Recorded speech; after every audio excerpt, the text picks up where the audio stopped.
Hello there, right here, and what you see behind me is the perfect skeleton farm. This thing produces bones, arrows, even slowness arrows, even have a chance of getting enchanted bows and armor, including diamond. You don't even have to use a sword to kill these guys, it is done using your dog. That means you can stand anywhere within range of the spawner and it'll be working getting all these items automatically. And remember to hit the subscribe button as well as the bell, as I've come up with thousands of new inventions from Minecraft over the years, and enjoy showing you all of them on my channel.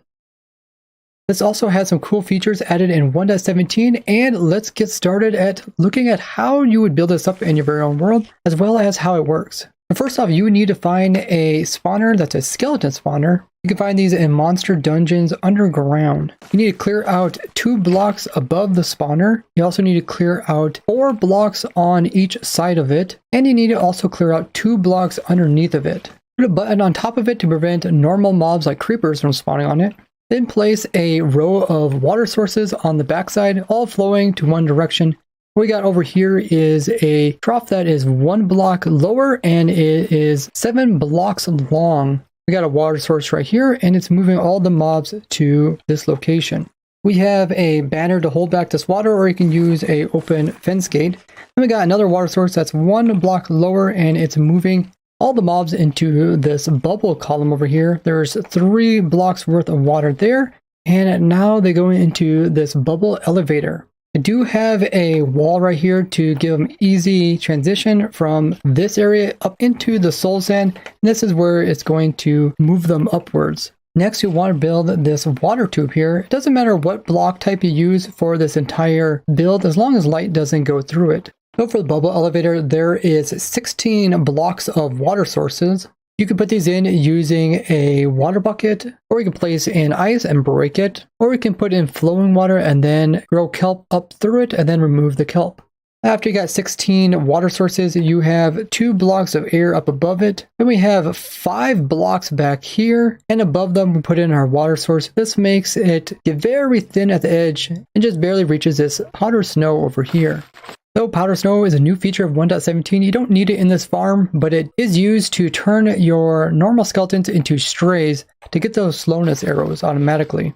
So after the skeletons come up and then there is 4 blocks across, then they're going to go through the powder snow here. And it's put at such a level so that if they are wearing leather armor, they would typically wouldn't be able to fall through it. But since they're moving in from the side, they can slide right into the powder snow and still fall through. Now any skeleton wearing leather won't freeze and turn into a stray. That's just fine, it doesn't clog the system up. After they touch this for a short period of time, they will start to convert over into strays. We also have this cobweb to keep them inside of the powder snow for a long enough period of time. And after they come out of it, then they're going to drop down so they have a low amount of health for our dog to kill them. So we got powder snow, air, then we got a cobweb, and then there is 22 blocks of air where they fall downwards. And then after the 22 blocks, we have a trapdoor, which is on the bottom of the block.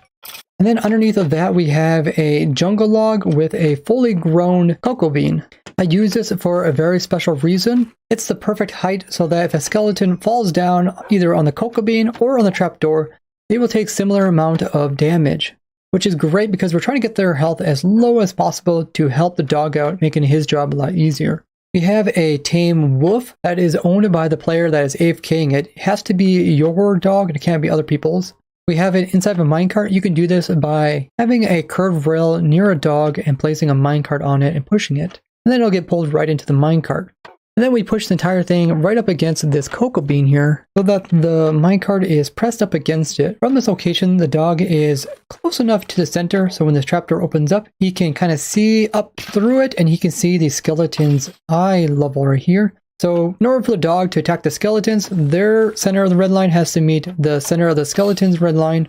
And once there is a clear view between those 2 locations, the dog can attack the skeleton. And that's why the trapdoor opens up for a short period of time to give him line of sight.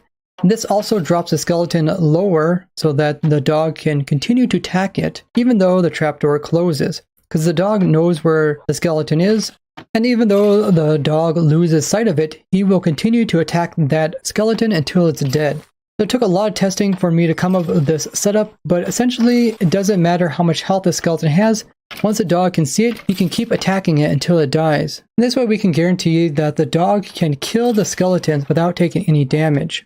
Now there's still a chance that these guys will spawn in with some like thorns, enchantments on their armor, and slowly take down the dog's health. But the chance of getting thorns armor is a lot more rare than the chance of getting protection armor.